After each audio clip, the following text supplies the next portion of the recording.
नमस्कार दोस्तों, स्वागत है आपका अपना ही यूट्यूब चैनल टुडे एग्जाम पर। दोस्तों, जैसा कि हम लोग आरआरबी, एनटीपीसी, ग्रुप डी इत्यादि एग्जाम के लिए जो न्यू सीरीज स्टार्ट किए हैं जिसमें टोटल 30 वीडियो आने वाली है, आज हम 30 में से लेक्चर नंबर 3 को देखेंगे।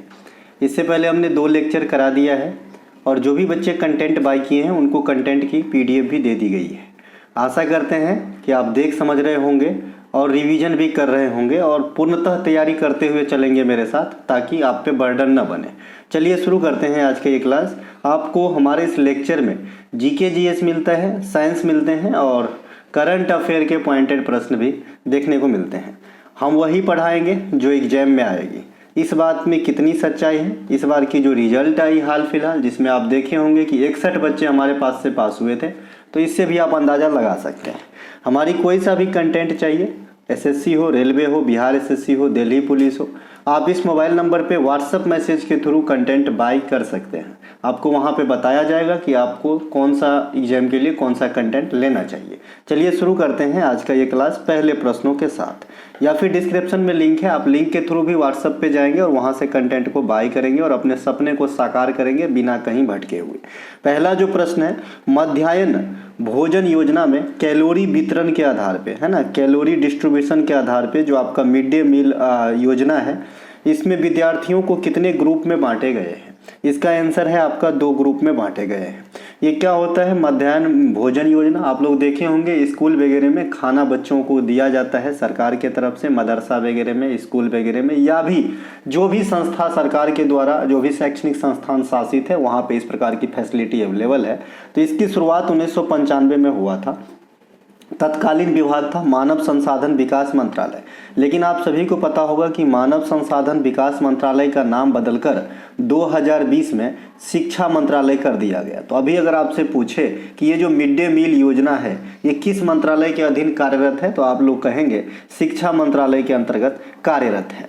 मध्याह्न भोजन योजना का वर्तमान नाम जो है, नाम भी चेंज कर दिया गया है इनका, तो अब इनका नाम हो गया है PM पोषण योजना। लेकिन एक बात आपको ध्यान रहे, सबसे पहले तो मध्याह्न भोजन योजना का नाम कब चेंज हुआ, ऐसे भी क्वेश्चन उठ सकते हैं। तो 2021 में किया गया था।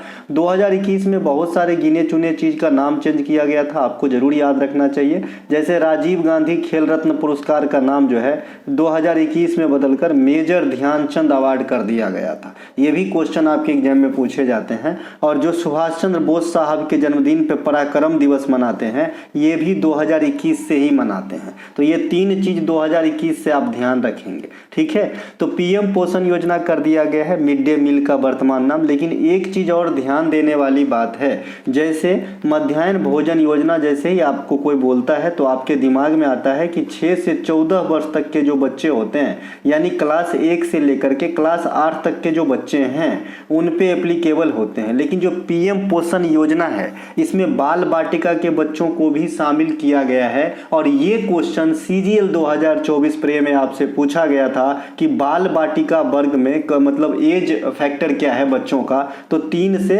5 वर्ष कहेंगे। कितने कहेंगे भाई? 3 से 5 वर्ष। जो बाल बाटिका के अंतर्गत बच्चे आते हैं उनका एज है 3 से 5 वर्ष, ठीक है। और 6 वर्ष में आजकल पहला क्लास में एडमिशन होता है ना। तो ये बात तो आपको भी पता होगा, है ना। चलते हैं आगे। मिड डे मील योजना के तहत कैलोरी वितरण का जो आधार है, इसमें 2 ग्रुप में बांटे गए हैं, जो इस क्वेश्चन का आधार भी है ना। मैं क्वेश्चन खुद ही क्रिएट करता हूँ प्रीवियस ईयर से आइडिया लेकर के, और आज तक यही हुआ है कि जैसा क्रिएट करता हूँ हूबहू एग्जाम में आती है, आपको भी पढ़ना चाहिए, ठीक है। तो ये जो है भैया 2 भागों में बांटा गया है। 1 से 5 तक क्या एक अलग ग्रुप बनाए गए हैं और 6 से 8 तक के एक अलग ग्रुप बनाए गए हैं। 1 से 5 तक वाले बच्चों को जो कैलोरी दी जाती है 450 कैलोरी, और 6 से 8 वाले बच्चों को जो कैलोरी दी जाती है 700 कैलोरी जो है आपका दिया जाता है। तो इस प्रकार से आपको ध्यान रखना है, यहाँ से भी क्वेश्चन आने वाले समय में बन सकते हैं। इसके अलावा भारत में शिक्षा से संबंधित कई सारे पोर्टल है। डायरेक्ट आपसे पूछता है कि निम्नलिखित में से कौन सा पोर्टल शिक्षा से संबंधित है, तो आइए बताते हैं कौन कौन से पोर्टल है। शिक्षा से संबंधित पोर्टल आपका साक्षात पोर्टल है। ये मानव संसाधन विकास मंत्रालय के द्वारा ही जो है डेवलप किया गया था, लेकिन अब नाम बदल गया है, तो ये भी शिक्षा विभाग में आ जाएगा, शिक्षा मंत्रालय में आ जाएगा। दीक्षा पोर्टल, ये एक प्रकार का पोर्टल है, दीक्षा है ना, और ई पाठशाला, ये दोनों के दोनों पोर्टल के नाम है। ये भी शिक्षा मंत्रालय के तहत आती है और इनके जो सहयोगी पार्टनर हैं एनसीईआरटी। आप सभी जानते हैं एनसीईआरटी की बुक होती है और हमें रेलवे के एग्जाम के लिए साइंस के जो है एनसीईआरटी के पैटर्न पे ही पढ़ना होता है, तभी जो है हमारी काम बनती है। ठीक है, इनके अलावा स्वयं पोर्टल, ये भी शिक्षा मंत्रालय के द्वारा शुरू किया गया था, स्वयं पोर्टल, तो इन्हें भी आपको ध्यान रखना है। स्वयं पोर्टल किसके हैं, तो ये भी शिक्षा मंत्रालय के हैं, ध्यान रखेंगे। मानव संसाधन विकास मंत्रालय का वर्तमान नाम शिक्षा मंत्रालय 2020 में दिया गया है, हमने शुरुआत में ही चर्चा कर लिया था। नई शिक्षा नीति कब आती है, तो 2020 में आती है नई शिक्षा नीति। नई शिक्षा नीति से आपके एक क्वेश्चन बहुत पूछे जाते हैं और आने वाले समय में भी पूछे जाएंगे कि भाई जो पहले 10+2 की फैसिलिटी दी गई थी इससे पहले वाली शिक्षा नीति में, तो इसे बदलकर कौन से जो है स्ट्रक्चर दिया गया है, तो 5+3+3+4।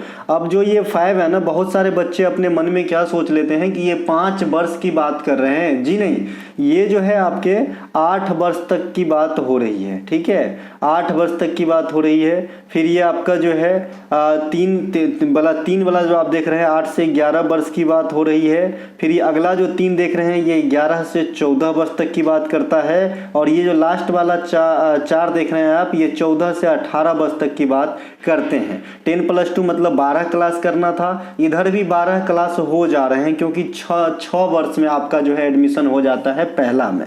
तो इस प्रकार से आप इसे ध्यान रखेंगे, 18 वर्ष तक जाते जाते आपका भी 12वीं हो जाएगा। अगला पॉइंट है, बहुत सारे फैक्ट हैं जिनको कंटाल आता है, जिनको पढ़ने में मन नहीं लगता है, तो मैं इंटरटेनमेंट नहीं कराऊंगा, आप कहीं और चैनल पे जाके पढ़ सकते हैं। एकदम बेझिझक बोलता हूँ, मुझे भाई फेमस होने की कोई शौक नहीं, मैं उन बच्चों के लिए हूँ जो वास्तव में पढ़ना चाहता है। तो आपको जो है ये नहीं मतलब बोरियत फील नहीं होना चाहिए। मैं बहुत सारे फैक्ट बताता हूँ और सभी काम के बताता हूँ। न्यू इंडिया साक्षरता कार्यक्रम जो प्रौढ़ शिक्षा से संबंधित है ना, इसमें वित्तीय ईयर 2022 से 2027 तक के लिए चलाया गया है। और अब इंडिया में प्रौढ़ शिक्षा का नाम भी बदल दिया गया है। अब प्रौढ़ शिक्षा का नाम जो है अब इस प्रकार से रखा गया है कि प्रौढ़ शिक्षा का नाम बदलकर सभी के लिए शिक्षा कर दिया गया है, इन्हें भी ध्यान रखेंगे। अब आते हैं संविधान से शिक्षा को रिलेट कर लेते हैं। देखिए, संविधान में आर्टिकल 21(a) का प्रावधान 86वां संविधान संशोधन 2002 के द्वारा किया गया था। हालांकि ये बाद में लागू हुआ था, लेकिन प्रावधान यहीं से हुई थी। ठीक है, तो ये जो 86वां संविधान संशोधन है, इसमें कहा गया है कि 6 से 14 वर्ष तक के जो बच्चे होते हैं उनको स्कूली शिक्षा फ्री में लेना उनका मौलिक अधिकार है। तो ये आपका फंडामेंटल राइट के अंतर्गत गारंटी प्रदान करता है आपका ये आर्टिकल 21 का ए। उसी प्रकार का आर्टिकल 51(a) का के है ना, जो मौलिक कर्तव्य का 11वां पार्ट है। ठीक है, तो इसमें भी क्या कहा गया है कि जो 6 से 14 वर्ष तक के बच्चा है वो बच्चा जिसके अंतर्गत पाले जा रहे हैं, चाहे तो अपना माता पिता हो या फिर कोई गोद लिया हो या फिर कोई पेरेंट्स हो, तो उन अभिभावक या पेरेंट्स या माता पिता का काम होगा कि बच्चों को शिक्षा दिलाए। तो ये उन अभिभावक के लिए क्या होगा, मौलिक कर्तव्य होगा। तो आप समझ गए दोनों अलग से कि भाई आर्टिकल 51(a) का के मौलिक कर्तव्य कैसा होता है। तो ये अभिभावक पे लागू होता है कि उनको शिक्षा जो है दिलाए। और जो 6 से 14 वर्ष 21 के ए के तहत क्या कहता है कि वो बच्चा का मौलिक अधिकार है कि शिक्षा ले, है ना। देखिए, अब जो शिक्षा है ये समवर्ती सूची का विषय है। जनगणना 2011 में आएंगे तो टोटल लिटरेसी रेट इंडिया का था 74.04%। वहीं महिला साक्षरता 65.46% और पुरुष साक्षरता 82.14% आंकी गई थी। देश में सबसे अधिक साक्षर राज्य की बात करेंगे तो केरल था। सबसे अधिक साक्षर जिला शेरछिप मिजोरम में रहा था। सबसे कम साक्षर राज्य बिहार रहा था और सबसे कम साक्षर जिला मध्य प्रदेश का अलीराजपुर रहा था। इन्हें भी ध्यान रखेंगे। 1 सेकेंड से भी कम समय लूंगा। ये है भैया पैरासीटामोल 500। अगर आपको दिल्ली पुलिस, एसएससी इत्यादि में फाउंडेशन क्रिएट करना है तो इसका सेवन जरूर कर लीजिएगा, है ना। मेरे जितने भी बहादुर सफल हुए हैं इनका सेवन जरूर किए थे। इनके अलावा मार्क बूस्टर है। अगर आपको लगता है कि मुझे सिर्फ अपना मार्क ही इनहेंस करना है, बाद बाकी मैं ठीक ठाक हूँ जीके जीएस के अंदर, तो आप पैरासीटामोल 2 पढ़ सकते हैं। दिल्ली पुलिस, एसएससी, रेलवे के के नॉन टेक्निकल एग्जाम के लिए। इनके अलावा ये है भैया एसएससी के करंट सीरीज, जिसे मैं फिलहाल स्थगित करके रखा हूँ। इसमें 36 क्लास होने वाले हैं, लेकिन 24 हुए हैं। इसमें हायर लेवल के क्वेश्चन पढ़ाए जा रहे हैं ताकि मेंस भी आपका जो है आसान हो जाए। और ये है परीक्षा दर्पण। इस सीरीज को स्टार्ट करने से पहले ने हमने कहा था कि भाई ये परीक्षा दर्पण जो भी रेलवे की तैयारी मेरे थ्रू मंशा रखते हैं उनको ये पढ़ना जरूरी है, क्योंकि मैं इसकी क्वेश्चन इसमें रिपीट नहीं करूंगा। और जनरली मैं एक सिलेबस मतलब एक ई बुक में जो चीज़ छाप देता हूँ दूसरे में नहीं पढ़ाता हूँ। चलते हैं आगे। अपने डेब्यू ओडीआई इंटरनेशनल मैच में भारत के लिए शतक लगाने वाले पहले खिलाड़ी कौन थे? देखिए, एक तो डेब्यू करते हैं ओडीआई में, इंटरनेशनल में, और पहले ही दिन शतक लगा देते हैं पहले ही पारी में। तो ये वीर है केएल राहुल।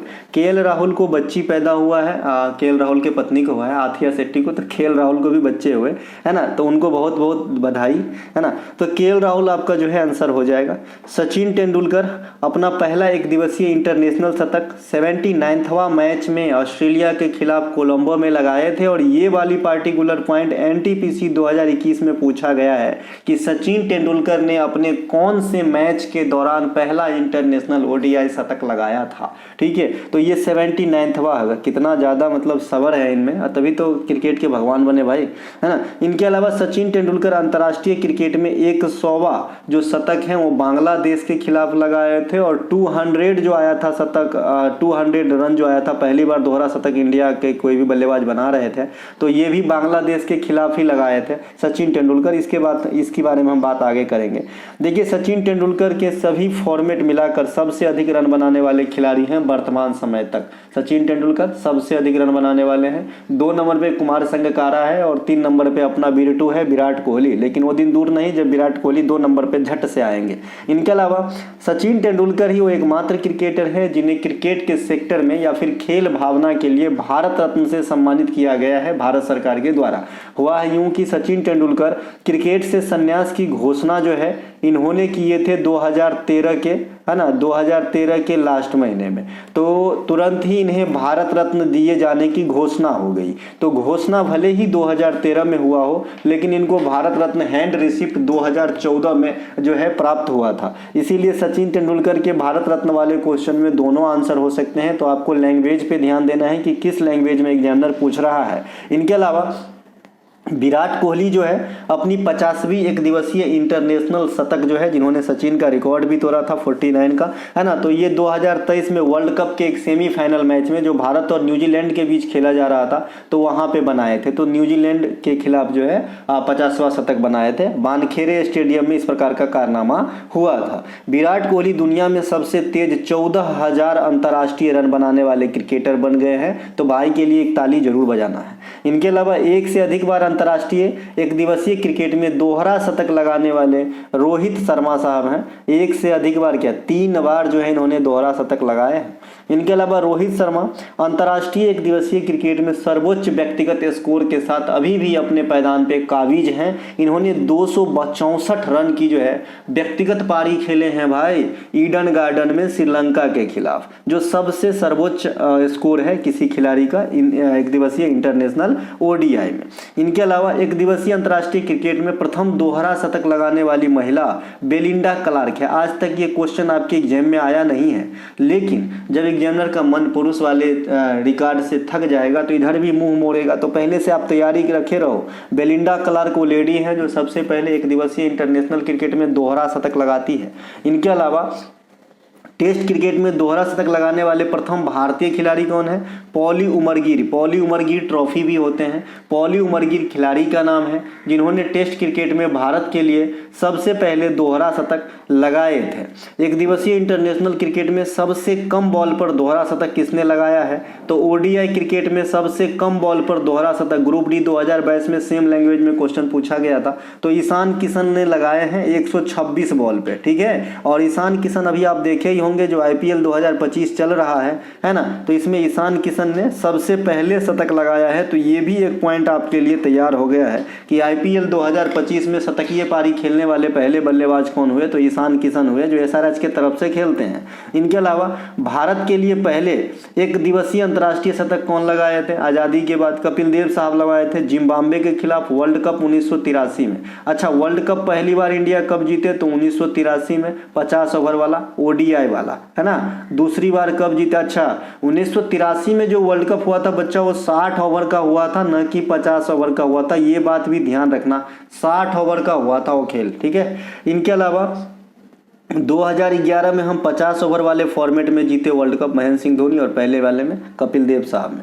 फिर हमने T20 वर्ल्ड कप जो है 2007 में जीते थे, MSD के कप्तानी में, महेंद्र सिंह धोनी के कप्तानी में। और 2024 में जो अमेरिका और वेस्ट इंडीज में कराए गए थे, जहां पे हम रोहित शर्मा के कप्तानी में T20 वर्ल्ड कप जीते हैं। तो इस प्रकार से हमारे पास वर्ल्ड कप है। भारत के लिए तीनों फॉर्मेट में सर्वप्रथम शतक लगाने वाले शतकवीर सुरेश रैना साहब हैं। इसके कहने का मतलब क्या है, आपने ऊपर के जो पॉइंट है वहां से तो पता कर ही लिए कि कई सारे ऐसे खिलाड़ी हैं जिन्होंने टेस्ट शतक और वनडे शतक लगाए हैं। इसका मतलब तीनों फॉर्मेट करने का मतलब कि T20 में भी, अर्थात T20 मैच में पहले इंटरनेशनल शतक किसने लगाया होगा? तो सुरेश रैना साहब लगाए होंगे, है ना। टेस्ट क्रिकेट में दोहरा शतक लगाने वाला दुनिया का एकमात्र महिला, पहली बार, मतलब प्रथम महिला कहना है, अभी तो और हो गए, लेकिन प्रथम महिला जो बनी थी वे टेस्ट क्रिकेट में दोहरा शतक लगाने वाली, वो मिताली राज बनी थी, जो इंडिया के हैं, है ना। इनके अलावा 100 T20 इंटरनेशनल मैच खेलने वाले प्रथम भारतीय खिलाड़ी बने थे रोहित शर्मा, और 400 T20 मैच खेलने वाले खिलाड़ी भी बने थे रोहित शर्मा। अब बहुत सारे बच्चे यहाँ पे होंगे कंफ्यूज, आप बोल रहे हैं सर कि 100 T20 मैच, फिर आप बोल रहे हैं कि 400 T20 मैच, और दोनों का आंसर रोहित शर्मा है, ये कैसे पॉसिबल है? तो पॉसिबल है भाई, यहाँ पे क्या लिखा है? 100 T20 इंटरनेशनल मैच जो किसी दूसरे देश के साथ खेला गया हो, और यहाँ पे लिखा गया है कि 400 T20 मैच, ये IPL सब मिला के, ठीक है। तो रोहित शर्मा का दोनों आंसर हो जाएगा। T20 में सबसे तेज 4000 रन बनाने वाले खिलाड़ी जो हैं, ये ऋतुराज गायकवाड़ हैं, इन्हें भी आपको ध्यान रखना है। ये सबसे फास्ट 4000 रन बनाए हैं भारत के लिए T20 खेल में। अगला जो प्रश्न है, निम्नलिखित में से कौन सा एक सुमेलित नहीं है, यानी सही से मैच नहीं किया गया है? डोबे राइनर, ये त्रिक का नियम दिए थे, ये अपने आप में सही है। डोबे राइनर साहब ने त्रिक का नियम दिए थे, ये अपने आप में सही है। न्यूलैंडस, ये अष्टक का नियम दिए थे, ये अपने आप में सही है। हाइजेनबर्ग, ये अपवर्जन का सिद्धांत दिए थे, यहाँ पे थोड़ा सा सस्पिशन लग रहा है। और कोशिका के समसूत्री विभाजन वाल्टर फ्लेमिंग ने दिए थे, ये भी सही है। इसे मैं आपको नीचे में अंग्रेजी में भी बताऊंगा। एक बच्चे का बहुत ज़्यादा कमेंट रहता है कि साइंस के प्रश्नों को आप थोड़ा अंग्रेजी में भी बता दिया कीजिए, तो मैं देखिए मेरे पास टाइम की अभाव रहती है और कोई भी दूसरी कारण नहीं है। तो आज मेरी रेस्ट है, तो आज मैंने थोड़ा सा यहाँ पे अंग्रेजी में भी आपको जो है टाइप कर लिया हूँ, तो थोड़ा बताने का काम करूँगा। तो यहाँ पे right answer option number C हो जाएगा। हाइजेनबर्ग ने अपवर्जन का नियम नहीं दिया था। हाइजेनबर्ग के अनिश्चितता का सिद्धांत है, और अपवर्जन का नियम जो है ये पॉली के द्वारा दिया गया था, ठीक है। तो यहाँ पे right answer option number C हो जाएगा। बाद बाकी 3 के 3 सही मैच किए गए हैं। कोशिका का समसूत्री विभाजन, जिसे अपन मेटोसिस कहते हैं, है ना, ये 1879 में वाल्टर फ्लेमिंग के द्वारा जो है दिया गया था। कब दिया गया था? 1879 में मेटोसिस की जो अवधारणा है वो वाल्टर फ्लेमिंग के द्वारा दिया गया था। अब एक होता है अर्धसूत्री विभाजन, जिसे अपन मेयोसिस कहते हैं, है ना। मैंने आपको ये भी बताया है कि मेटोसिस कितने चरणों से होके गुजरते हैं, तो 5 चरणों से, एनाफेज, मेटाफेज, है ना, ये बताया था ना। ये रेलवे वाली परीक्षा दर्पण में अच्छे से इमेज के थ्रू समझाया गया है, तो वहाँ से समझेंगे। जो बच्चे कंटेंट नहीं खरीदे हैं रेलवे वाले परीक्षा दर्पण का, डिस्क्रिप्शन में लिंक है आपका किसका, जो है प्ले लिस्ट का, वहाँ से आप वीडियो कवर कीजिए। कम से कम मेरे 10-20 रुपये और ये जो 50-60 रुपये की कंटेंट आप ले लेंगे तो उससे मेरा कुछ नहीं होने वाला है, लेकिन आपको पूरा फायदा होना चाहिए। तो कम से कम वीडियो अच्छे से कर लीजिए, ठीक है। तो ये भैया 5 है। इसके अलावा फार्मर और मूरे ने दिया था मियोसिस का जो अवधारणा है, ये फार्मर और मूरे ने दिया था। वहीं मिटोसिस का जो अवधारणा है ये आपका वाल्टर फ्लेमिंग ने दिया था। तो इतना सा बात याद रखना है। अब इसके अंदर एक चीज़ और याद रखना है जो काफ़ी इंपॉर्टेंट होते हैं और कई बार आपके एग्जाम में कथन के रूप में पूछे जाते हैं कि भाई जब आपका मिटोसिस होता है ना, तो भाई कितने डॉटर सेल का निर्माण होते हैं? तो आप कहते हैं 2 डॉटर सेल का निर्माण होते हैं, ठीक है। और जब आपका मेयोसिस होता है, यहाँ पे देखिए in meiosis 4 daughter cell are form from 1 parent cell, है ना। तो भाई जब मेटोसिस होगा तो एक जननी कोशिका से, यानी एक मदर कोशिका से 2 डॉटर कोशिका, है ना, जो है आपका उत्पन्न होगा। लेकिन जब मियोसिस होगा तो एक मदर सेल से 4 नंबर ऑफ डॉटर सेल जो है आपका प्रोड्यूस होंगे। ठीक है, अब इन दोनों में क्या डिफरेंस है? जो आपका समसूत्री विभाजन है अर्थात मेटोसिस है, इसमें क्रोमोसोम की संख्या जो है ना नहीं बदलती है, एज इट इज रहती है। यानी अगर 20 क्रोमोसोम वाला जननी कोशिका से समसूत्री विभाजन के तहत 2 डॉटर सेल का निर्माण हुआ है तो उन डॉटर सेल में भी 20 क्रोमोसोम होंगे। लेकिन जो मियोसिस होते हैं, जो अर्धसूत्री विभाजन होते हैं, उसके अंदर अगर 20 क्रोमोसोम वाला सेल ने भाग लिया है और अर्धसूत्री विभाजन प्रक्रिया से गुजर के 4 नए सेल का निर्माण किया है तो वहां पे क्रोमोसोम की संख्या हाफ हो जाता है, आधा हो जाता है। तो यहाँ पे आपने मेटोसिस और मियोसिस का जो मेन अवधारणा है वो समझा है। त्रिक का नियम है ना 1817 में जो है आपका कौन दिए थे, है ना, वोल्फगैंग डोबेनाइरर के द्वारा दिया गया था, है ना। ट्राइड्स का जो लॉ है ये किसके द्वारा दिया गया था? Johann Wolfgang Dobereiner. तो हम सिर्फ डोबेराइनर ही लिखते हैं, इतने बड़े नाम इनमें नहीं लिखते हैं, तो याद रखना है ना। It was the first attempt to relate the properties of filaments to their atomic weight. यह पहला प्रयास था जब जो है इसके मतलब तत्वों के गुण एटॉमिक वेट परमाणु भार के साथ जो है इनके गुण को रिलेट करने की जो है कोशिश की गई थी इस वाले नियम के थ्रू, त्रिक के नियम के थ्रू। कौन दिए थे भाई? डोबेराइनर ने। इन्होंने कहा था कि 3 तत्व आप ले लो, ABC 3 तत्व आप ले लो, है ना, और इनको अगर परमाणु भार, है ना, परमाणु वेट के बढ़ते क्रम में इंक्रीजिंग ऑर्डर में अगर आप सजाते हो, रखते हो, तो पहला और दूसरा के औसत गुणधर्म इस दूसरे वाले में पाए जाते हैं, पहला और तीसरा का, माफ कीजिएगा। इनके अलावा 1866 में जॉन न्यूलैंडस ने अष्टक का नियम द ऑक्टेव का लॉ दिए थे। ऑक्टेव का लॉ क्या कहता है कि फर्स्ट एंड 8 एलिमेंट्स का जो प्रॉपर्टीज है वो मैच करता है। लेकिन ये बात कहाँ तक साबित हुई? ओनली कैल्शियम तक। तो अगर आपसे पूछे कि भाई ऑक्टेव का जो लॉ है वो कहाँ तक वर्क प्रॉपर करता है, तो आप कहेंगे कैल्शियम तक, है ना। इसके आगे यह जो है खरा नहीं उतरा अपने बातों पे। लेकिन ये नहीं कि फिर इंपॉर्टेंट नहीं है, इंपॉर्टेंट है, ठीक है। इनके अलावा यहाँ पर भी परमाणु भार के अनुसार ही तत्वों को सजाना है 1 से 8 तक, और तब इन्होंने बताया कि पहला और 8वां का गुणधर्म प्रॉपर्टीज जो है मैच करता है, ठीक है। तो यहाँ भी आपका एटॉमिक वेट ही काम करता है। इसके अलावा अपवर्जन का नियम, अपवर्जन का नियम सबसे पहले दिए थे पॉली ने, है ना। एक्सक्लूशन रूल जो है ये दिए थे कौन? पॉली ने। कौन दिए थे? पॉली ने। इसमें क्या कहा जाता है कि कोई 2 इलेक्ट्रॉन के चारों क्वांटम संख्याएं आपस में समान नहीं हो सकती, ये कहा जाता है पॉली के लॉ के अनुसार, ठीक है भाई। अब हम चलते हैं आगे। सिंधु घाटी सभ्यता से ये पहला क्वेश्चन है इस सीरीज का, तो इसी क्वेश्चन के थ्रू लगभग 70% सिंधु घाटी सभ्यता खत्म हो जाएगी, क्योंकि मैं पूरी लाइब्रेरी नहीं पढ़ाऊंगा, ठीक है। तो ध्यान से सुनिए। सिंधु घाटी सभ्यता से प्राप्त हुए साक्ष्य तथा उनसे संबंधित नगर कस्बा के संबंध में कौन सा मिलान गलत है? जलाशय का साक्ष्य धौलावीरा में मिला था, नटराज की पुरुष मूर्ति हड़प्पा में मिला था, विशाल स्नानागार कालीबंगा में मिला था, शिल्प एवं मोहरे उत्पादन चिंदुहारों में मिला था। तो ये जो विशाल स्नानागार है ये कालीबंगा में न मिलता हुआ ये आपका मोहनजोदारो में मिला था। कहाँ मिला था भाई? इसका आंसर प्रॉपर क्या होना चाहिए? मोहनजोदारो, है ना। जो आपका गलत मिसमैच कर दिया गया है, और जो मिसमैच है वही आपका जो है आंसर हो जाएगा, ठीक है। तो ये मोहनजोदारो आंसर हो जाएगा। सिंधु घाटी सभ्यता में विशाल स्नानागार का साक्ष्य मोहनजोदड़ो या जोदारो से प्राप्त हुआ था। मोहनजोदड़ो सिंधु घाटी सभ्यता की सबसे विस्तृत नगर थी।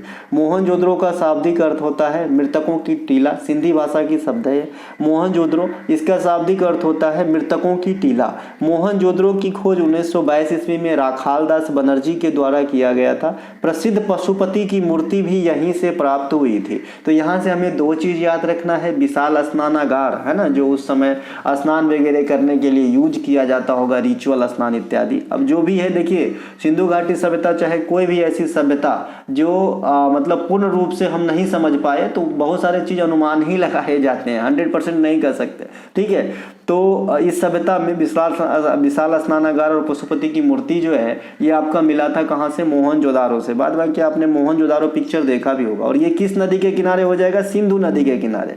और एक क्वेश्चन यहीं से बन जाती है कि जो हड़प्पा सभ्यता था या सिंधु घाटी की जो सभ्यता है ये किस नदी के किनारे फली फूली है? तो बच्चे क्या करते हैं कि हड़प्पा वर्ड देख के सटाक से रावी नदी लगा देते हैं, जो आपका फटाफट गलत हो जाएगा। अरे भाई ये थोड़ी ना पूछ रहा है कि हड़प्पा शहर किस नदी के किनारे है, ये पूछ रहे हैं कि हड़प्पा सभ्यता, चूंकि सिंधु घाटी सभ्यता की कई नाम है, आप हड़प्पा सभ्यता भी इसे कहते हो, आप इसे कांस्य युगीन सभ्यता भी कहते हो, सबसे पहले कांस्य का प्रयोग करने के कारण, है ना।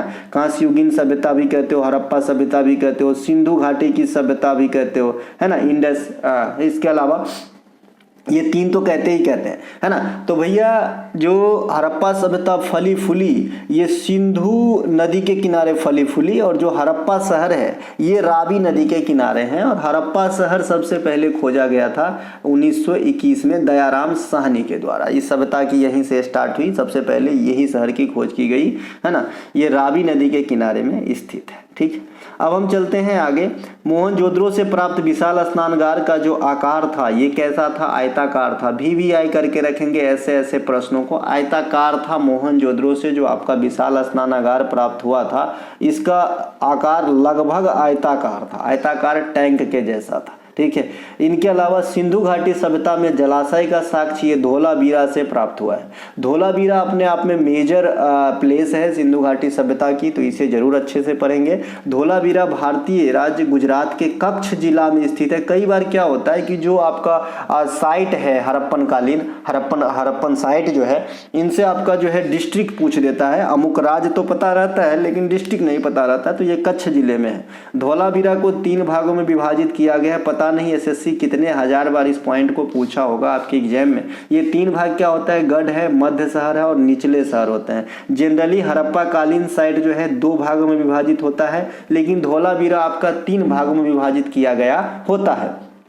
यहीं पर मैंने आपको रिलेट करके बताया था कि पंजाब शहर को, मतलब पंजाब जो स्टेट है, इनको भी 3 भागों में बांटा गया है। ये भी क्वेश्चन आपके एग्जाम में पूछे जाते हैं। धोलावीरा से खेल का मैदान का साक्ष्य प्राप्त हुआ है, कलश इत्यादि प्राप्त हुआ है। धोलावीरा की खोज जगपति जोशी के द्वारा किया गया था। तो ये कुछ धोलावीरा का जो है आपका इम्पोर्टेंसी है जो आपको याद रखना है। और सबसे इम्पोर्टेंट बात धोलावीरा के बारे में कि 2021 में रंगप्पा स्वामी मंदिर के साथ इन्हें भी यूनेस्को में 40वें धरोहर के रूप में शामिल किया गया था। वर्तमान में भारत के कितने साइट हैं जिसे यूनेस्को में शामिल किया गया है? आप लोगों से मैं ये क्वेश्चन करूंगा। मैं आपको बता दूं कि लास्ट वाला जो साइट है ये अहोम राजवंश का जो दफनाने का जगह था असम में, उनको शामिल किया गया है अभी कुछ एक दिन ही पहले। तो आप लोग मुझे यहाँ पे ऑप्शन मैं दे रहा हूँ 42, 43, 44 और 45। बताइएगा कि कौन सा ऑप्शन यहाँ पे सटीक बैठेगा, ठीक है मेरे भाई। हड़प्पा सभ्यता जो एक शहरी सभ्यता थी, व्यापार कृषि प्रचलन में था। यहाँ पे व्यापार भी चलती थी और कृषि तो होती ही थी। जो व्यापार होती थी ये वस्तु विनिमय प्रणाली के आधार पे संपन्न होती थी, अर्थात आप मुझे रसगुल्ला दो मैं आपको गुलाब जामुन दूंगा। इनके अलावा घर में पके हुए जो घर हुआ करता था वो पका हुआ ईंट के बने होते थे, पका हुआ ईंट के बने होते थे। जल निकासी के लिए ड्रेनेज की फैसिलिटी दी गई थी। लोग सोना, चांदी, तांबा इत्यादि से जो है वाकिफ थे, लेकिन लोहा से यहाँ पे वाकिफ का साक्ष्य नहीं मिला है। इसी प्रकार से हड़प्पा सभ्यता में कोई मंदिर का साक्ष्य नहीं मिला है, ये भी ध्यान रखेंगे, है ना। मंदिर का साक्ष्य भी नहीं मिला है और आपका लोहा का साक्ष्य भी नहीं मिला है हड़प्पा सभ्यता के अंदर, है ना। मिलेगा अगर और भी कुछ दिन के बाद खोजे वगैरह जाएंगे, तो अभी तो चल ही रहा है जी, आए दिन आप सुनते रहते हैं यहाँ पे ये खोजा गया वो खोजा गया, है ना। इसके अलावा हड़प्पा इस सभ्यता के तहत खोजे गए प्रथम शहर आपका हड़प्पा था जो रावी नदी के किनारे है, और इसकी खोज दयाराम साहनी और माधव स्वरूप वत्स क्या वो कई बार क्या होता है कि जो प्राइमरी नायक होते हैं, जो मेन कैरेक्टर में होते हैं, इनका नाम ही ना दिया जाता है ऑप्शन में, तो अपन को सेकेंडरी नायक से काम चलाना होता है, को एक्टर से काम चलाना होता है। जैसे कई बार आपसे पूछा जाता है कि गंगा नदी का अन्य सहायक नाम क्या है, तो मैंने आपको कई बार बता रखा है कि गंगा नदी को हम भागीरथी नदी भी कह सकते हैं, क्योंकि ओरिजिन तो मतलब स्रोत तो यही है, भागीरथी और आपका अलकनंदा दोनों से मिलने से देवप्रयाग में गंगा बनती है। ग्लेशियर का नाम पूछता है तो गंगोत्री हिमानी, है ना। तो इसी प्रकार से अगर मान लीजिए हड़प्पा शहर की खोज पूछ रखा है और आपका दयाराम साहनी आंसरे में नदी है जिसे हम बचपन से पढ़ते आ रहे हैं, तो माधव स्वरूप वत्स के साथ चलेंगे, 1921 में करा गया था।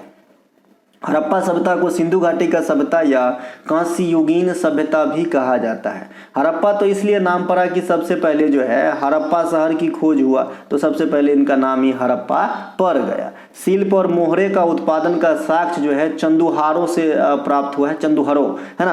हड़प्पा कालीन मोहरे पर जो जानवर हुआ करता था, यहाँ से क्वेश्चन स्टेट लेवल के एग्जाम बहुत ज़्यादा पूछते हैं। तो जो हड़प्पा कालीन मोहरे पर आपका जो चित्रण था जानवरों का, इसमें बाघ था, हाथी था, गेंडा था, हिरन था, खरगोश था, भैंस था, बैल भी था जिसे वृषभ कहा गया, वहाँ पे बकरा था। लेकिन यहाँ पर भी आप देखेंगे तो गाय नहीं था, ठीक है, गाय नहीं था, और ये ऑप्शन में रहता है, ठीक है भाई।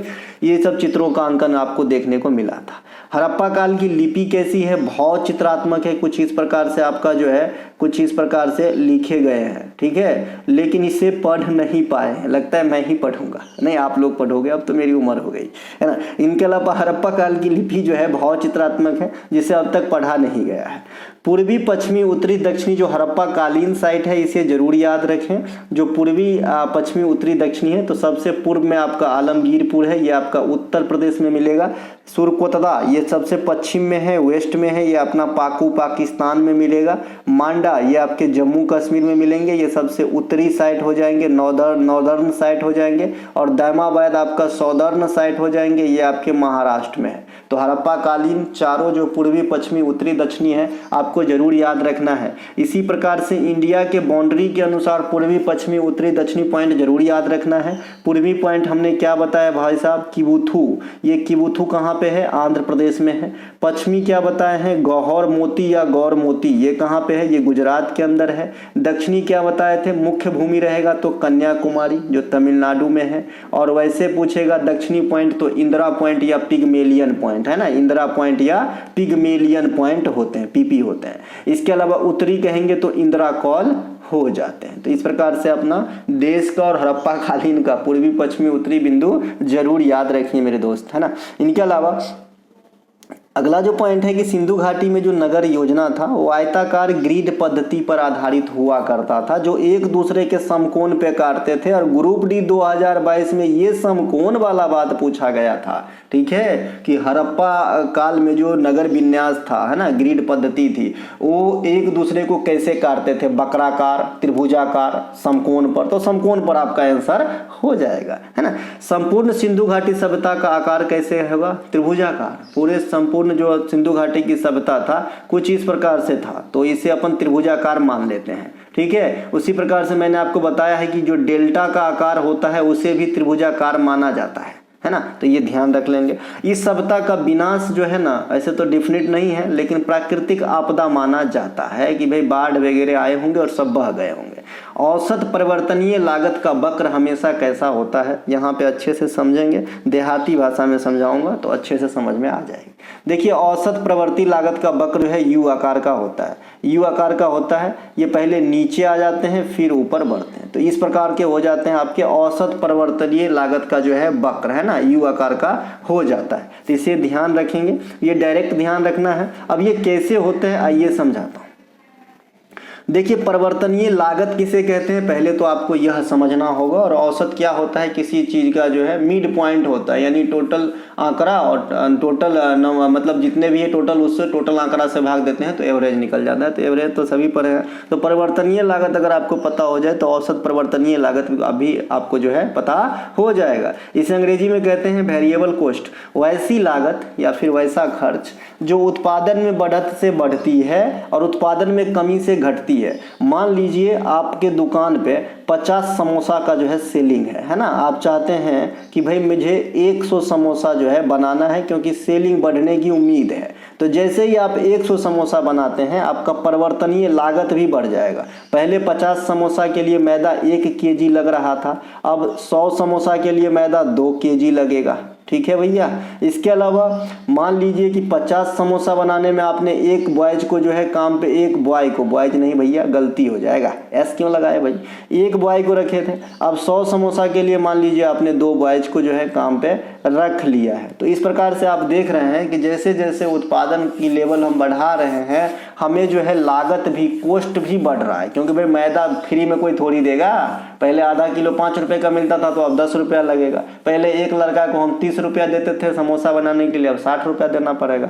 तो भाई परिवर्तनीय लागत वैसा लागत को कहते हैं जो उत्पादन के स्तर पे डिपेंड करता है। उत्पादन ज्यादा करना है तो परिवर्तनीय लागत भी ज्यादा होगा, उत्पादन कम करना है तो परिवर्तनीय लागत भी कम हो जाएगी, है ना। इसमें कच्चा माल, संपत्ति कर, श्रम, कमीशन ये सब आ जाता है। इसे पॉइंट को जरूर याद रखें, एग्जाम्पल को जरूर याद रखें। एग्जामिनर का पूछने का तरीका है 3 गो इसमें से देगा, 1 गो कहीं और से देगा और पूछेगा कि निम्न में से कौन सा एक परिवर्तनीय लागत का भाग नहीं है।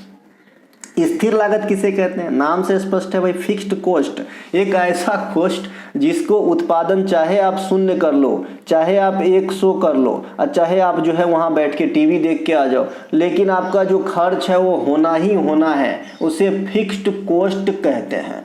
जैसे अब मैं एकदम मजाक में लेना भाई, इसे सीरियस मत लेना। जो सरकारी नौकरी है ये इंडिया में इतना क्यों पॉपुलर है, किसी को पता है? सबसे पहली बात, सरकारी नौकरी में आधा आदमी की अवधारणा है कि काम कम करना पड़ेगा, और यही मंशा होता भी है जनरली कि भाई टेंशन नहीं है हटाने पटाने का, बदलने का, और काम भी कम करेंगे, है ना।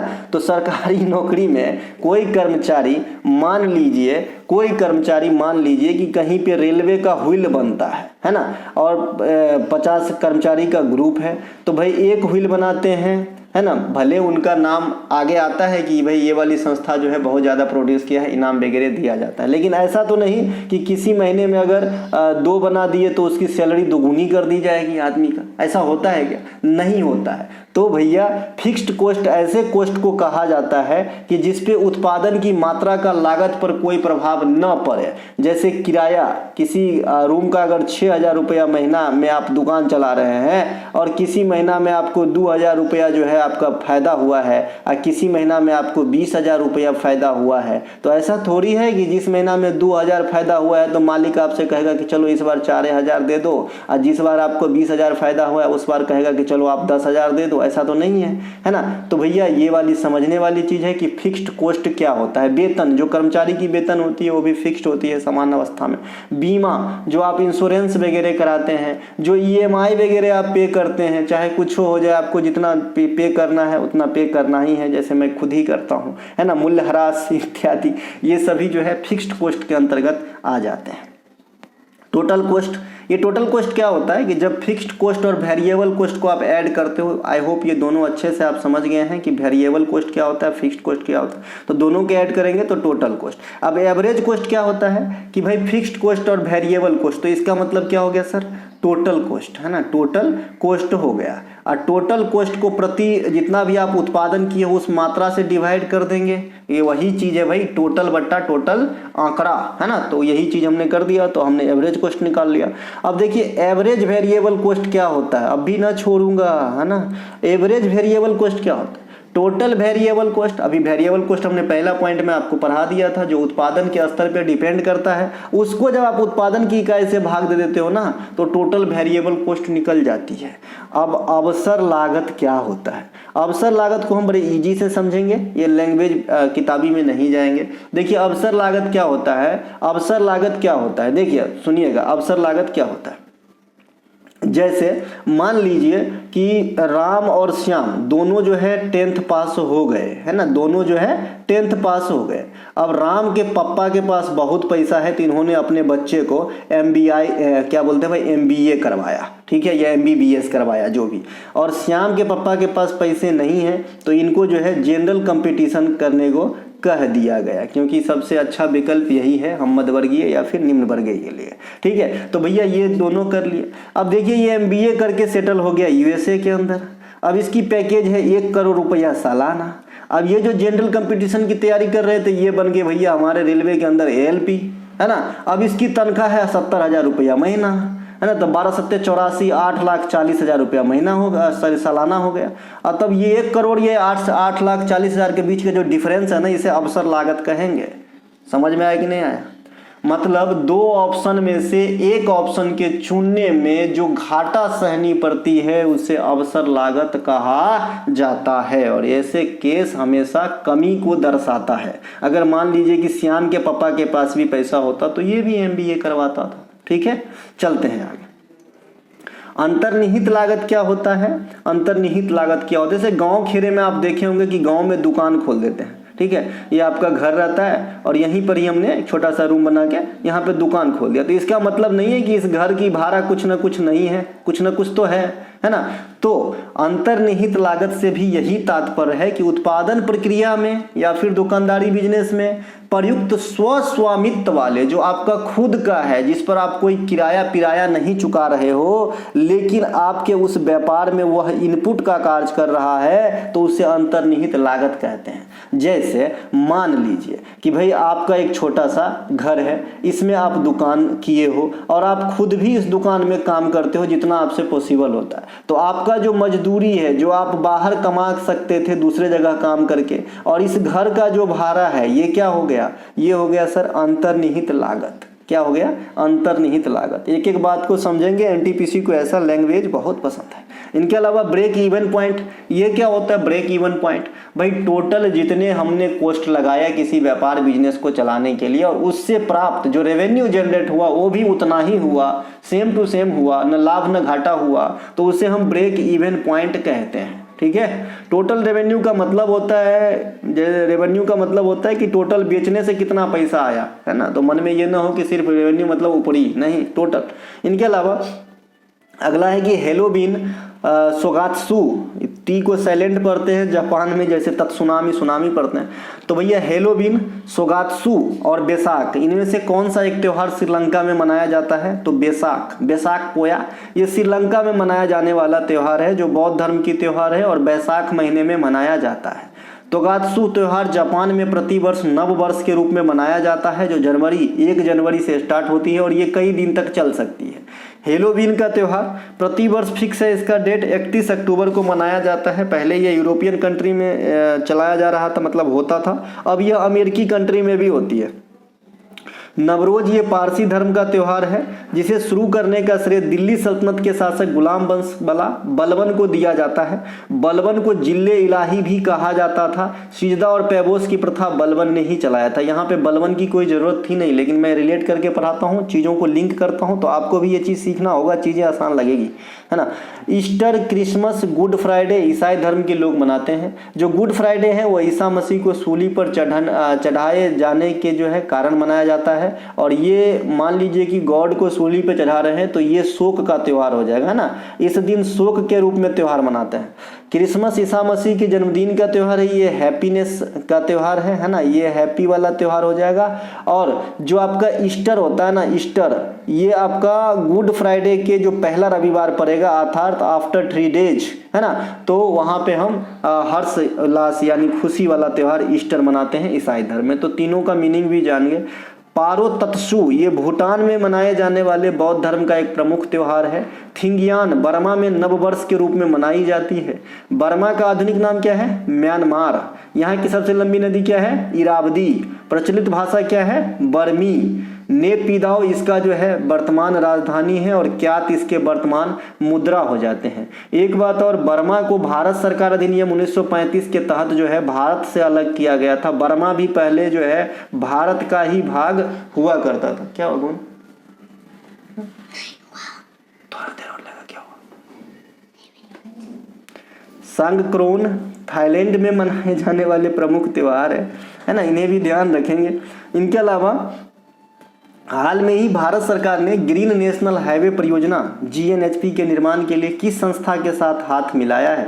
तो ये विश्व बैंक के साथ जो है ग्रीन नेशनल हाईवे परियोजना को जो है सुचारू रूप से चलाने के लिए आपका विश्व बैंक WB के साथ ज्ञापन पर समझौता हस्ताक्षर किए हैं। विश्व बैंक की स्थापना कब होती है? 1944 में। इसकी मुख्यालय कहाँ पे है? वाशिंगटन DC में। DC का फुल फॉर्म भी पूछा जाता है बहुत सारे एग्जाम में। एक बार बैंक के एग्जाम में पूछा गया था, मुझे याद है, उस सन था 2012, तब मैं भी बेरोजगार हुआ करता था। तो भाई डिस्ट्रिक्ट ऑफ कोलंबिया होते हैं इनके फुल फॉर्म। इनके अलावा वर्तमान समय में, मैंने भी टीचर के मुंह से सुना था, मैंने कौन सा एग्जाम देना है बैंक का, मैंने कभी बैंक का एग्जाम दिया नहीं। वर्तमान समय में विश्व बैंक के हेड जो है अजय सिंह बंगा है। वर्तमान में कुल 189 सदस्य देश है, ठीक है। इनके अलावा अंतर्राष्ट्रीय विकास बैंक, इंटरनेशनल डेवलपमेंट एसोसिएशन, ये अंतर्राष्ट्रीय जो विकास संघ है, ये विश्व बैंक से जुड़ी हुई संस्था है, जिसे विश्व बैंक का सॉफ्ट ऋण, आसान कर्ज देने वाला खिड़की कहा जाता है। अच्छा, जो विश्व बैंक है ना, ये अपने सदस्यों देशों का जो है लॉन्ग टर्म ऋण प्रदान करते हैं, लंबा समय के लिए कर्ज देते हैं, ठीक है। आपदा जोखिम प्रबंधन पर समझौता ज्ञापन पर हस्ताक्षर करने वाला देश का पहला राज्य नागालैंड बन गए हैं, इन्हें ध्यान रखेंगे, है ना। आयुष मंत्रालय ने पारंपरिक चिकित्सा प्रणाली के अनुसंधान और शिक्षा को बढ़ावा देने हेतु CSIR के साथ समझौता किए हैं, इसे ध्यान रखेंगे। महाराष्ट्र ने जो आर्टिफिशियल इंटेलिजेंस है, आधारित सेवा है आर्टिफिशियल इंटेलिजेंस पर, तो उनको जो है सुचारू रूप से चलाने के लिए गूगल के साथ समझौता किया है। महाराष्ट्र सरकार VVI कर लेंगे, है ना, ये भी आपको ध्यान रखना है। इनके अलावा बेंजीन हेक्सोक्लोराइड का इस्तेमाल किस रूप में किया जाता है? कीटनाशक के रूप में, इंसेक्टिसाइड के रूप में किया जाता है ना। इंसेक्ट माने कीट पतंग होता है, और कोई भी चीज के लास्ट में साइड लग जाता है मतलब हत्या, जैसे सुसाइड, आत्महत्या, इंसेक्टिसाइड, है ना। इसके अलावा बहुत सारे साइड होते हैं, हेमोसाइड, जेनोसाइड भी होता है, नरसंहार। DDT का इस्तेमाल भी कीटनाशक के रूप में किया जाता है। कार्बन टेट्राक्लोराइड का इस्तेमाल अग्निशमन के रूप में किया जाता है, और सीधा सीधा कार्बन डाइऑक्साइड गैस का भी इस्तेमाल ठंडा पेय पदार्थ और अग्निशामक के रूप में किया जाता है, उन्हें भी ध्यान रखेंगे। इनके अलावा पोटेशियम नाइट्रेट का उपयोग जो है बारूद बनाने में किया जाता है ना। रोजर बेकन थे बारूद के आविष्कारक, इन्हें भी ध्यान रखेंगे। डायनामाइट के आविष्कार, विस्फोटक है डायनामाइट, इसके आविष्कारक कौन है? अल्फ्रेड नोबेल साहब, जिनके नाम पे नोबेल पुरस्कार दिया जाता है। फ्रियोन का इस्तेमाल आप प्रशीतक के रूप में करते हो, यानी फ्रीज वगैरह में, है ना, कूलिंग एजेंट के रूप में करते हैं।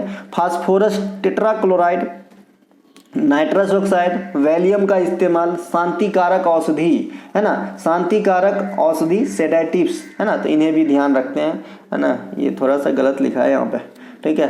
शांतिकारक औषधि नहीं, क्या अपने को शांति प्रदान करते हैं, रिलैक्सेशन, उनके लिए किया जाता है इन सब का इस्तेमाल, है ना। निश्चेतक भी बोलते हैं इसे, नाइट्रस ऑक्साइड को हंसाने वाली गैस भी बोलते हैं, ये भी आपको ध्यान रखना है। N2O फार्मूला होता है। सोडियम नाइट्रेट का प्रयोग जो है ऑक्सीकारक और अवकारक दोनों के रूप में किया जाता है, इन्हें भी ध्यान आपको रखना है कि भाई सोडियम नाइट्रेट जो है ऑक्सीकारक और अवकारक दोनों का इस्तेमाल दोनों के रूप में कर सकते हैं, ठीक है। इनके अलावा अगला है भारतीय अर्थव्यवस्था अर्थशास्त्र के संदर्भ में निम्न में से कौन सा कथन सत्य है? पहला स्टेटमेंट है 1948 में पहले औद्योगिक नीति की घोषणा की गई, जिसमें उद्योग धंधों के 4 प्रमुख भागों में बांटा गया, सही है। पहले औद्योगिक नीति 1948 को तत्कालीन उद्योग मंत्री डॉक्टर श्यामा प्रसाद मुखर्जी के द्वारा पेश किया गया था, ये भी सही है। तो दोनों स्टेटमेंट आपका सही हो रहा है ना। प्रथम औद्योगिक नीति 1948 में पेश किया गया, जिसमें 4 प्रकार के उद्योग धंधों में बांटा गया। सामरिक उद्योग, है ना, जिसमें आपका परमाणु से संबंधित रेलवे इत्यादि आ जाएंगे। महत्वपूर्ण उद्योग मशीनरी, रसायन, सीमेंट, ऑटोमोबाइल आएंगे। मिक्स्ड सेक्टर, जलपोत, निर्माण, विमान, टेलीफोन इत्यादि आएंगे। इसके अलावा निजी व सहकारी क्षेत्र। तो कुल मिला के 4 सेक्टर में जो है आपके उद्योग धंधा को बांटा गया था 48 औद्योगिक नीति में। फिर उसमें संशोधन करके 1956 में 3 पार्ट में बांटे गए उद्योग धंधा को, है ना, जिसमें 3 प्रकार की सूची बनाएगी, ABC, ठीक है। इस प्रकार से 3, पहले में 4, दूसरा में 3, बस इतना ध्यान रखना है। इनके अलावा औद्योगिक नीति 1956 को भारत का आर्थिक संविधान भी कहा जाता है, इसे ध्यान रखेंगे। 42वां संविधान संशोधन को भारतीय संविधान का लघु संविधान भी कहा जाता है, इसे ध्यान रखेंगे। राज्य पूंजीवाद की बाइबिल माना गया है आपका औद्योगिक नीति 1956। औद्योगिक नीति 1977 के तहत छोटे उद्योगों के विकास पर विशेष बल दिया गया, ये क्वेश्चन पूछा भी था SSC ने। इनके अलावा इस नीति में लघु क्षेत्र को 3 समूह में वर्गीकृत किया गया, कुटीर, घरेलू क्षेत्र, अति लघु क्षेत्र और लघु उद्योग, इस प्रकार से जो है 3 भागों में बांटा गया। कुटीर एवं लघु क्षेत्र 1 में आ जाएगा, अति लघु क्षेत्र 2 में और लघु उद्योग 3 भागों में बांटा गया छोटका उद्योग को 1977 में। तो इससे क्वेश्चन बनता है कि कौन से औद्योगिक नीति में लघु उद्योग पर विशेष बल दिया गया, तो आप आंसर करेंगे 1977 वाला। ठीक है, नए औद्योगिक नीति 1991, इसमें जो है आपका है ना आर्थिक सुधार की घोषणा की गई थी। मनमोहन सिंह साहब को यहीं से हम लोग जानते हैं, है ना, नरसिम्हा राव की सरकार थे उस समय।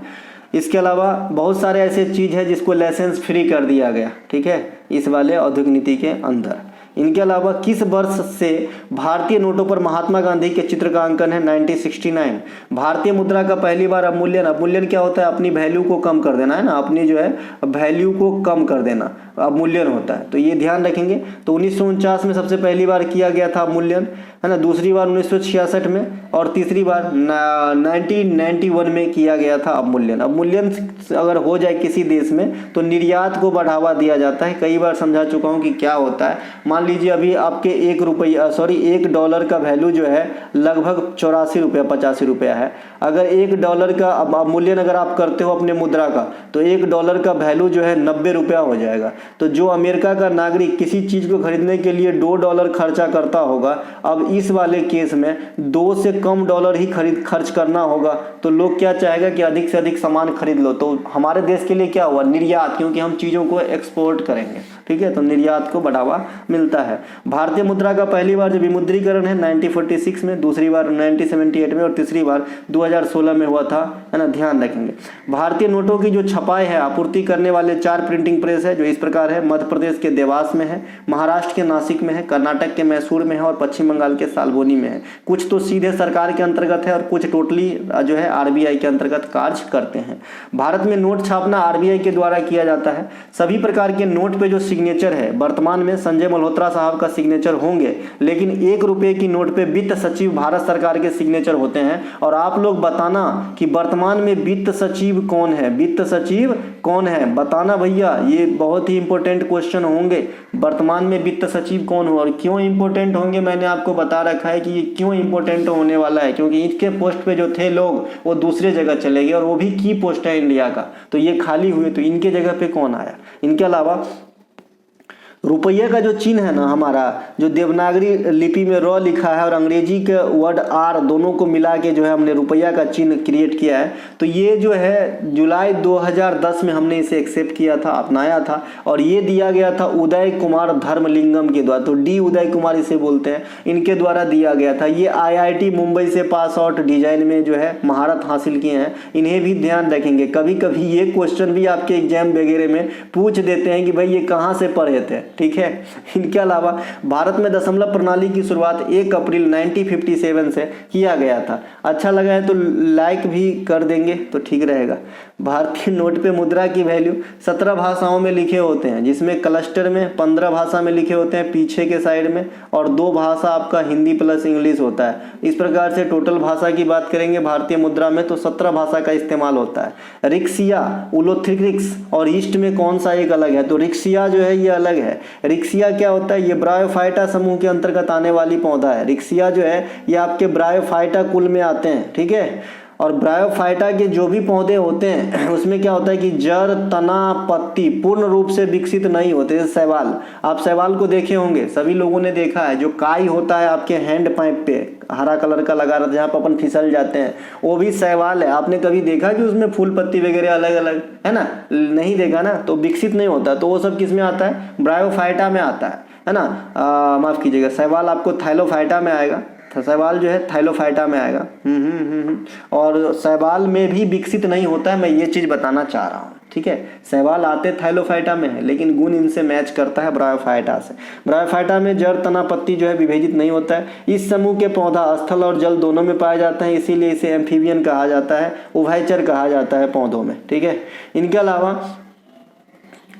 अलावा जो है आपका ब्रायोफाइटा समूह के अंतर्गत आने वाले कुछ प्रमुख पादप जैसे मॉस है, रिक्सिया है, फिनेरिया है, लीवरवर्ट है, ETC, है ना। तो ये सब कहाँ पे आते हैं, ब्रायोफाइटा में आ जाते हैं। कहाँ पे आते हैं, ब्रायोफाइटा में आ जाते हैं। एलोथ्रिक्स और ईस्ट जो है यह क्रमशः एक तो शैवाल है, अलगी है, और एक आपका जो है फंगी है, कवक है। ठीक है, और एलोथ्रिक्स जो है ये अलगी है और ईस्ट जो है ये आपका कवक है। ईस्ट को आप सभी जानते होंगे, इसका इस्तेमाल आपका बिस्किट उद्योग, बेकरी वगैरह में करा जाता है ना। तो ये दोनों को पहले पहचान लिए। इसके अलावा क्या होता है कि जो कवक हो, चाहे शैवाल हो, चाहे अलगी हो, चाहे फंगी हो, ये दोनों के दोनों थाइलोफाइटा ग्रुप में आएंगे। कहाँ पे आते हैं? थाइलोफाइटा ग्रुप में आते हैं, है ना। इसके अलावा इस समूह में लाइकेन भी आते हैं। जो आपका थाइलोफाइटा है, इसमें देखिए थाइलोफाइटा में क्या क्या आ जाएगा? अलगी आ जाता है, कवक आ जाता है, लाइकेन आ जाता है और आपका बैक्टीरिया आ जाता है। ये चारों के चारों थाइलोफाइटा में आ जाता है। थाइलोफाइटा के बारे में एक बात है कि इस सजीव जगत में सबसे बड़ी ग्रुप यही है, सबसे अधिक जीव जंतु इसी ग्रुप में है। किसमें? थाइलोफाइटा में। किसमें भैया? थाइलोफाइटा में। ये सबसे बड़ा समूह है जीवित प्राणियों का। ठीक है, थाइलोफाइटा, इसे भी ध्यान रखेंगे। कवक में कोशिका भित्ति कैटीन की बनी होती है ना। शैवाल में कोशिका भित्ति सेलुलोज के बने होते हैं। देखो, फंगी में किसके? कैटीन के बने होते हैं। शैवाल में, अलगी के अंदर बने होते हैं सेलुलोज के, और बैक्टीरिया के बने होते हैं पेप्टोडाइग्लाइकन के। ठीक है, तो ये तीनों याद रखेंगे, यहाँ से क्वेश्चन आवत है। इनके अलावा क्लोरेला जो एक प्रकार का ग्रीन अलगी है, ये प्रोटीन का समृद्ध जो है रिच सोर्स है प्रोटीन का, और इसे जो है स्पेस यात्री यानी जो आपका एस्ट्रोनॉट्स वगैरह हैं, ये आपके अंतरिक्ष में ले जाते हैं और इसका इस्तेमाल ऑक्सीजन प्रोड्यूस करने के लिए, भोजन बनाने के लिए इत्यादि भी करते हैं। अब यहाँ से क्वेश्चन पूछा जाता है कि रेड शैवाल को क्या कहते हैं, ग्रीन शैवाल को क्या कहते हैं, और आपका भूरा शैवाल को क्या कहते हैं। तो जो रेड अलगी है इसे रोडोफाइटा कहते हैं, है ना। जो आपका ग्रीन अलगी है इसे क्लोरोफाइटा कहते हैं, और जो आपका ब्राउन अलगी है इसे अपन फियोफाइटा कहते हैं। टाइकोडर्मा हार्जिनियम, याद रखेंगे, टाइकोडर्मा हार्जिनम यह एक प्रकार का जो है फंगी है, जिसका इस्तेमाल फंगीसाइड के रूप में किया जाता है। मतलब भाई भाई को मारता है ना, लोहा लोहा को काटता है ना, उसी प्रकार से भैया ये भी एक कवक है। ध्यान रखेंगे, ट्राइकोडर्मा हार्जिनानम यह एक कवक है जिसका इस्तेमाल कवकनाशी के रूप में किया जाता है। ठीक है, यानी कवक को ही समाप्त करने के लिए किया जाता है। जैसे आदमी आदमी को खा रहा है आज, है ना। ईस्ट का उपयोग बेकरी उद्योग में किया जाता है। पेनिसिलिन जिसका आविष्कार कौन किए थे? Alexander Fleming. ये भी फंगी से तैयार किया जाता है, एंटीबायोटिक। इनके अलावा लाइकेन कवक और शैवाल में, लाइकेन कवक और शैवाल या साइनोबैक्टीरिया के बीच एक सहजीवी संबंध से बनते हैं। यह एक अच्छा वायु प्रदूषक सूचक होते हैं। अगर किसी एरिया की वायु बहुत ज़्यादा खराब है तो वहाँ पे आपकी लाइकेन देखने को आपको नहीं मिलेगा। जीवाणु कैसा होता है? सिंगल कोशिका वाला एक कोशीय सरल जीव होते हैं जिसमें केंद्रक नहीं पाई जाती है। जनन की प्रक्रिया अलैंगिक विधि से करेंगे आपके बैक्टीरिया। दलहनी पौधों के जो गांठ होते हैं, जो जड़ होते हैं, जो रूट होते हैं, वहाँ पे जो है आपके पाए जाते हैं इस प्रकार के बैक्टीरिया, जिसमें सम का नाम क्या है? जैसे आपका राइजोबियम वगैरह। तो वो क्या करता है? नाइट्रोजनी स्थिरीकरण करते हैं। ठीक है, इसके अलावा टेरिडोफाइटा है, अगला पॉइंट है टेरिडोफाइटा। टेरिडोफाइटा में क्या होता है कि जड़, तना, पत्ती सबका विकास होता है। जैसे हम लोग जो पौधा ज्यादातर देखते हैं, टेरिडोफाइटा वाला भी देखते हैं हम लोग, है ना। यह भूमि पर अवतरित होने वाला पहला प्लांट ग्रुप माना गया है ना। इसके अलावा सजीव जगत को 5 भागों में कौन डिवाइड किए थे? तो आर.एच. व्हिटकर ने किए थे। ये डायरेक्ट पूछा जाता है, जैसे त्रिक का नियम, न्यूलैंडस का अष्टक का नियम, है ना। इसके अलावा हाइजेनबर्ग का अनिश्चितता का सिद्धांत, पॉली का बर्जन का नियम, डाल्टन का परमाणु का सिद्धांत। इस वैसे ही जो है आपका सजीव जगत को 5 जगत में किसने बांटा? तो ये आर.एच. व्हिटकर ने। और एक आपका द्विनाम पद्धति का जनक कैरोलिस लीनियस को कहा जाता है, वो भी पूछा जाता है। ठीक है, ये जो 5 भागों में बांटे थे, मोनेरा, प्रोटिस्टा, पादप, कवक, एनिमेलिया। पौधों को फूलों के आधार पर 5 भागों में बांटे थे, इक्लर। इन्हें भी ध्यान आप रखेंगे। अब जो मैं अभी थाइलोफाइटा, ब्रायोफाइटा बोल रहा था, इस पर मैं एक अलग क्लास ले चुका हूँ 22 मिनट का। जो बच्चे नहीं देखे हैं देख लीजिएगा, अच्छे से समझ में आ जाएगी। देखिए, सबसे पहले पादप जगत, इसमें 2 प्रकार के होते हैं। एक तो फूल वाला होते हैं जिसे पुष्पविद्ध कहते हैं, जिसे फेनरोगेम्स कहते हैं, और एक में फूल नहीं होते हैं जिसे क्रिप्टोगेम्स कहते हैं। अब क्रिप्टोगेम का पलड़ा यहाँ पे आपको भारी दिख रहा है, फेनरोगेम में कम दिख रहा है। अब फेनरोगेम में भी 2 प्रकार के होते हैं, एक तो जिम्नोस्पर्म होते हैं और एक एंजियोस्पर्म होते हैं। जो जिम्नोस्पर्म होते हैं नग्न बीजी होते हैं, इसके बीज खुले हुए होते हैं, और एक जो एंजियोस्पर्म होते हैं आवृत बीजी होते हैं, इसके बीज जो है किसी कवच में ढके हुए होते हैं, है ना। अब एक बीज पत्री और 2 बीज पितरी, ये सभी के सभी मैंने क्लास में करा रखा है। आप रेलवे वाले सीरीज देखिएगा या फिर इसके ऊपर पार्टिकुलर टॉपिक वाइज में वीडियो भी मिल जाएगी। अच्छा, हमारा कोई सा भी कंटेंट लेते हैं आपको टॉपिक वाइज निःशुल्क दिया जाता है, ठीक है। इसके अलावा मैंने अभी कहा कि भाई देखिए थाइलोफाइटा, ब्रायोफाइटा, टेरिडोफाइटा ये सब जो है क्रिप्टो गेम्स में आ जाएगा। और थाइलोफाइटा के अंतर्गत शैवाल भी आते हैं, कवक भी आते हैं, लाइकेन भी आते हैं, है ना, ध्यान रखें। चलते हैं आगे। स्वर्ण मंदिर अमृतसर, जिसे हरमिंदर साहब भी मंदिर भी कहा जाता है, का फाउंडेशन किसने रखा था? देखिए स्वर्ण मंदिर का फाउंडेशन हजरत मियां मीर, ये जो है आपके लाहौर के सूफी संत थे, इन्होंने रखा था, ठीक है। स्वर्ण मंदिर का फाउंडेशन सिख धर्म के चतुर्थ गुरु गुरु रामदास के काल में रखा गया था, प्रसिद्ध सूफी संत हजरत मियां मीर जी के द्वारा, ठीक है। अर्थात स्वर्ण मंदिर का जो है नींव गुरु रामदास के काल में जो सिख धर्म के चतुर्थ गुरु हुए, और जो स्वर्ण मंदिर है इसका निर्माण हुआ था सिख धर्म के 5वें गुरु अर्जन देव के काल में। तो दोनों तीनों बात जो भी निकल के आए आपको ध्यान रखना है। सिख धर्म के प्रथम गुरु कौन थे? गुरु नानक साहब, जिन्होंने सिख धर्म के फाउंड भी किए हैं। सिख धर्म के 10वें गुरु कौन थे? गुरु गोविंद सिंह, जिनका जन्म कहाँ पे हुआ था? बिहार के पटना साहिब में, और इनकी जो समाधि है ये महाराष्ट्र के नांदेड़ में स्थित है। गुरु गोविंद सिंह की सबसे फेमस कृत्य में खालसा पंथ की स्थापना करना 1699 में। जो सिख धर्म के लोग बैसाखी त्योहार मनाते हैं ना, है ना, बैसाखी त्योहार मनाते हैं ना, ये खालसा पंथ को याद दिलाता है ना। एक तो लोहड़ी होता है, एक बैसाखी होता है। लोहड़ी मकर संक्रांति के समय मनाते हैं और बैसाखी जो है आपका नव वर्ष के रूप में सेलिब्रेट करते हैं सिख धर्म के लोग। साथ ही साथ सिख धर्म में एक गुरु पर्व मनाया जाता है जो गुरु नानक के जन्मदिन पे सेलिब्रेट किया जाता है। गेटवे ऑफ इंडिया के वास्तुकार कौन है? जॉर्ज बिटेट। ये गेटवे ऑफ इंडिया कहाँ मिलेगा आपको? ताज होटल के ठीक सामने मुंबई में मिलेगा। 1911 में जो है बनना स्टार्ट हुआ था, 1921 में बन के तैयार हुआ था, कहीं कहीं 1924 भी आप देखेंगे, बहुत बड़ी बात नहीं है। इंडिया गेट ये दिल्ली में है, इसकी नींव रखी गई थी 1921 में। किसके द्वारा?